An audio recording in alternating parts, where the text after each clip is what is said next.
Hey, welcome back, your road to resilience. I'm Dr. Jeff Donaldson. This is step, stage, whatever you want to call it, 4. We're talking risk today. Listen, steps 1, 2, and 3 was all about you understanding your place in the world, the piece in the world, understanding the world around you. Part 2 was understanding who's responsible for that and what type of preparedness person do I want to be. Then we got to understand, what is your trifecta of preparedness plans? People only have a binary choice in significant events, right? We stay, we go, we bug in, we bug out. There's all kinds of different names for it. But in the end, you really only have the 2 choices.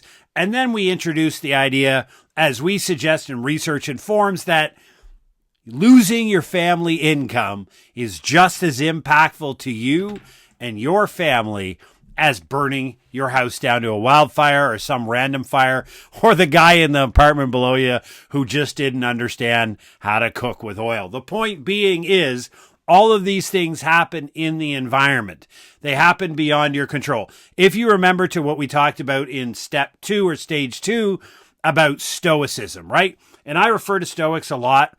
It's basically the philosophy. One of the key tenets of the philosophy is everything falls into dichotomy of control, right? You either control something or you don't. And what you can control is your speak and your physical actions. That includes written word, etc. But what you say and what you do is literally all you can control in this world. Everything else that happens is a result of somebody else's actions, somebody else's words, and somebody else's decisions. So all of these things are happening around you, right? So in stage 3 or step 3, we armed you with a trifecta of preparedness plans, right? So today, what I want you to think about is the why, right? What is it that I'm worried about? What is it? What event could happen? What could emerge to cause me to have to use one of my 3 preparedness plans, right? So if we look back at the anthropological and sociological literature, humans exist in tribal events, tribal settings. We're a collective species. We like to hang out together. We did it in the beginning because simply that's how we could beat and survive against the woolly mammoth and the saber-toothed tiger and other tribes that would fight us. But in the end, we exist within an environment. And if we try to classify or codify that environment, generally, but not 100% of the cases, most scholars agree that we can call them worlds, we can call them spheres of influence, we call them districts. There's different nomenclature used, but you can think about the world as having political, economic, cultural and ideological, familial and natural forums or worlds around you, right? So everything that could or might occur around you that would influence you and your beliefs and how you intend to live your life is generally going to happen in one of those 5 spheres. Likely probably crossing into many of them, but it's going to be a political event, it's going to be an economic event, it's going to be a cultural event, it's going to be a familial event, or it's going to be a natural event, right? So if I need to know what risk I am facing, right? If I want to know what risk is out there, what threats are out there that may, if they happen, cause my family harm, then we do what's called a family risk assessment. And so what we ask you to do, and for some people, this is a bit of a leap, so stick with me for a bit here. We're going to ask you to sit down with a piece of paper, whether you're a whiteboard person or a scribbler, or you love using the Notes app or whatever it is. You're going to want to sit down and think about what are all the things that could happen in each one of these 5 areas of influence or these 5 spheres or worlds that could happen that would cause harm or impact my interests. When I say my interests, I talk about my family, my loved ones, my business, my employment, my community, my neighborhood, my faith group. So basically, if this event was to occur, it would impact negatively how I intend to live my life, right? Think generally. So to help you out, a couple of ideas. When you think first about political, this is often fairly easy, right? Generally, where you live, it's in 3 levels of government. You have municipal, you have subnational and national governments, right? And each time we have an election, a new party could come in or a new city council could come in and dramatically change the rules, right? Because governments own the rules of the game. So a government could come in and install a new policy that impacts how you live your life. It may be minor, it may be not very big, or it may be impactful significantly. If they put a restriction on a commodity that you sell, and that commodity is 50% of your family's income, and all of a sudden a subnational government says, in fact, we don't want you doing that anymore, that is a big potential threat. So you start to go through what are all the possible things that politicians could do administratively, legislatively, or through proposals in the future that would impact or hurt my family. You think about, like we just here in Canada, we recently had an election. The Americans had an election. Europe, everybody's having an election sometime. And parties come up and they talk about what they would love to do, right? Their proposals, all of their ideas, and they put out. Some of those you're going to love, and some of them are going to scare the living bit of you-know-what's out of you, and that represents a threat. So what we want you to remember throughout this exercise is write everything down, no matter how freaking ridiculous it sounds, right? I'm dead serious. What wild, crazy politician ideas, you need to be unapologetically blunt and courageous when you write this down. Write it all down. Write everything that comes to mind, everything that could possibly go wrong, influence you, hurt you, harm your interests, whatever. When you think about economics, it's often tied close to the political, but you think about the economics, right? Tariffs. If you own a business or you work in a business, you don't have to own the business, but if you're employed in a business that has quite a number of cross-border shipping, shipping customers in a different country that say 40% of your business profile, and now you're going to have significant tariffs on it, that's going to reduce that. That's going to reduce the business. If you own that, you're going to be upset. If you work there and the income of your business goes down by 40%, what's the odds that's going to impact your hours or your job altogether? What are the things in the economic sphere that could happen? Are we headed for a recession? Are we headed for big government spending, big inflation, which means the central bank is going to have to rise overnight lending rates? If you're a heavily indebted person or you're coming up on a mortgage renewal, this matters. So it's studying the political environment. It's studying the economic environment, and think about all the bad things that could happen to you. Everything that would make up a bad day, as ridiculous and out to lunch as it sounds, you put it down. We live in a culturally clashing world, right? Most of it's because we're ignorant. We don't sit down around the table. We don't understand each other. And when we fail to understand, when we fail to listen, and we fail to build connections and social capital, what happens is we give space for conspiracy theories. We start labeling an us or them. So you start to see clash of religion, ideology, cultural, etc. These are all things that could turn up into marches in your streets, riots in your streets. You could have all kinds of different events happen. These are all things you could consider in the cultural and ideological world. As well, you might think about the familial world. And I laugh at this all the time. Aunt Sally might just go nuts, right? Aunt Sally might go nuts and drag your family name through the news. How does that help you out? How does that influence you? And how does it influence the business? But today, thankfully, we don't live in the Ward Cleaver time, right? The standard in Western North American nuclear family is not the norm now. We have broken families. We have divided families, divorced families. We have blended families. We have extended relatives. Sometimes you're in a business or you have wealth that expands generation and you have to get an agreement. What if you got one family member who wants to do something novel and crazy with the family money and you're up against it? What happens if somebody buys out another member of the family in the family business, or you have a significant health injury in your family member and that family member doesn't have sufficient coverage, and now the family may have to all kick in money to cover the cost of the injury, right? You start to think about all of the things that could go wrong in your family, and if yours is anything like mine, that's a freaking big list. But seriously, this is the bold and unapologetic. Put it on the whiteboard. Put everything down. This will make sense, trust me, okay? The last part is natural.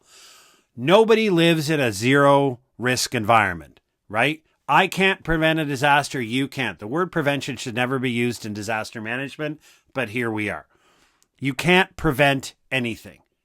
What you can do is mitigate against the risk. That's all you can do. So wherever you've chosen to live, and I'm assuming you're living voluntarily where you do, by choosing to live there, you assume, knowing or not, the risks of the area around you, right? So the natural hazards, do you live in a flood zone, tornado alley, earthquake, hurricanes, heat wave, cold wave, winter storms, ice storms? You can cascade through all of the things that you may be exposed to, and each one of those may be the reason why, if it happens, remember, we tie this back, these are all seeking potential reasons why you would have to activate one of your 3 trifecta of preparedness plans, right? So when you go through all 5 of those, through political, economic, cultural, familial, and natural disasters, and all of the possible things that could happen, in the end, you're going to have a massive laundry list of stuff, right? The whole point of risk assessment is to first identify the risk, and we've just done that. Through a brainstorming exercise, you have laid out every possible risk that you can think of that, if realized and if it happened, would cause you harm. Great, thumbs up, well done. Second part is to classify it. How do you do that? Well, there are many different systems, and there are risk management professionals out there. I have great respect for them, have automated system, color-coded systems, and a whole bunch of things. And there's a lot of great theory behind this as well. What I've looked at is tying it back to what we talked about in the critical infrastructure, is your ability. It's best suited, that's a better language. It's best suited if we look at it through the lens of how are you able to manage it. So, none of these events, the probability of all of these events are not 0. Some of them are really freaking close to 0 or near 0, but the probability of something is never 0, and nor is it 100%. So when we look at all of these things, you're going to ask yourself the question. It falls into one of 3 categories. The first one is called low, and that simply means that it has a really low probability of occurring. And if it does, as crazy and arse crazy as it sounds, if it happens, it is well within your ability to deal with. If this event, as crazy as it sounds, actually happened, you have the full ability to deal with it, and you don't need an external assistance. Those are low risks. You noted them, you marked them, you move on. The second stage would be moderate risks. These are risks that, as crazy as it may sound, if they happen, yeah, they actually are going to cause a problem. They are going to cause a disruption. You are going to have to down tools over here to deal with it, but you still have the ability to navigate it on your own, right? It's disruptive. It's going to cause an issue. You're going to have to stop what you're currently doing to deal with it, but you have the ability to manage it. That is a moderate risk. Noted, set aside in a different basket. The other ones, and the few of them, and likely in this risk assessment, you're probably not going to find more than 5, are limited research, and it's limited research we've done on this, but our limited research is about 4 in the average family of items that are of, if there occur, no matter how crazy it sounds, if this occurs, it will cause harm. And I will not be able to manage it on my own. I do not have the capability or capacity to deal with this on my own. I will need, maybe the external assistance I need is intervention from my social connections. I need help from some friends. I may need community organizations and a local municipal Red Cross or somebody to come in and help me. Or I might need direct government assistance, right?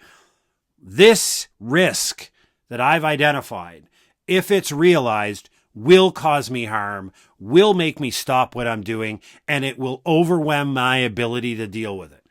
Like I said, there's only 3 or 4 of those that you're going to find, right?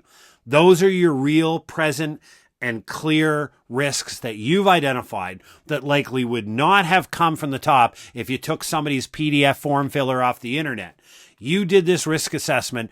This is why, as ridiculous as it sounds and as crazy as it sounds, it's worthy to go through each step. None of this costs you any money. It's just an investment of time and effort. When you come out the end, you're going to have 3 or 4 critical events that, if they happen, they are without a doubt going to cause you to initiate one of your trifecta of preparedness plans. And as such, you need to mitigate that risk to lessen the need to launch one of your preparedness plans. Again, that's how you build resilience.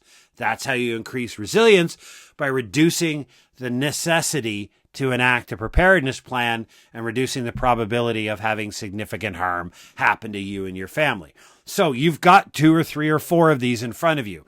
Now you have to ask the question, what the heck do I do next? What do I do with this risk that I identified, right? So for example, I live in Tornado Alley. We had 6 tornadoes one day in 2018 in Ottawa, but they happen a couple of times a year. But I don't live in Tornado Alley like the US. But if you live there, a tornado would be one of these things. You can't stop it. It is significant. You're likely to need help, and it most certainly will cause you to likely shelter in place, because outrunning a tornado is probably not a good idea, right? You would have to figure out, how do I deal with it? I can't ignore it. I can't push it aside. I can't become apathetic. I have a duty and responsibility to my family and my interests. Remember, when I talk about interests, it's your business, your community, your neighborhood, your faith organization, everything that matters to you. I have a duty and responsibility to deal with this. So now what do? What that allows you is as a start point. Now I'm going to go out and find knowledge. I'm going to seek intelligent voices. I'm going to seek trusted guidance. I've got a very, very specific issue that I'm working. And when you work on specific issues, you will find a plethora of wonderful information to help you mitigate that risk. That's the importance of a family risk assessment. So if I wrap these 4 together where we are to this point, you understand the world around you, right? You understand the modern technologically enabled society is functioned by 10 sectors of critical infrastructure, right? You've realized that you are responsible for your outcomes, that you have to take responsibility in the world around you. You then have your trifecta of preparedness plans that you've put together. You've now done a risk assessment, and you know what risks may cause you to have to initiate those plans. So you're working to mitigate those as much as possible to lessen that probability to plan. Now you're on a roadmap to resilience. You are on the pathway to building resilience and a continual effort. Now the so what? What's the so what? Now what do I do with this, right? Now we recommend no more than 30 minutes a month. And so what I do every month, however I've written this down on a whiteboard, on an Excel spreadsheet, a piece of paper, whatever you do, all of this stuff that you put together, and you put together in a way that you find happy and joyful. Again, that's why I don't use a PDF form filler. Some people hate it. You sit there and I review it. So the first Sunday of every month, I've got a 30-minute appointment in my calendar that I pull it out and I go, yeah, that's normal. Yeah, Aunt Sally really is that nuts, and she really could cause that danger. So we got to keep that on the board. You know what I mean? I go through it easily, quickly, simply. It takes 30 minutes. We're all done. We walk away. We don't have to touch it again. Step number 5, the final part, is about expanding resiliency. We're going to talk about what can you do to move that resiliency out, moving your timeline past 14 days, becoming a different type of prepared individual. For example, you're thinking you might want to become some form of prepper. You want to move beyond a capability of providing critical infrastructure for an extended period of time. You want to enhance this. You want to build a strong community, a strong preparedness group within your organization, whether it's work or your faith, all of that stuff. What are your next steps to building this out in your community? That's your step 5. Because really, in the end, your most valuable asset in a disaster is the humans around you, not the stockpiles in your basement. Listen, thanks for sticking with us. This was a lot of fun. Step 4 in your roadmap resilience. Step 5 is coming up. Share it with people that you love and you care about. Share it with the world. I make no money off it. There's no ad revenue on it whatsoever. It is our public service to you, non-apocalyptic, evidence-based preparedness education for rational people, right? It's what the science says, not what I believe, not my opinion, and not something I pulled off of some wingnut off YouTube trying to get fear-based clicks. It's just great stuff. Take care and stay safe.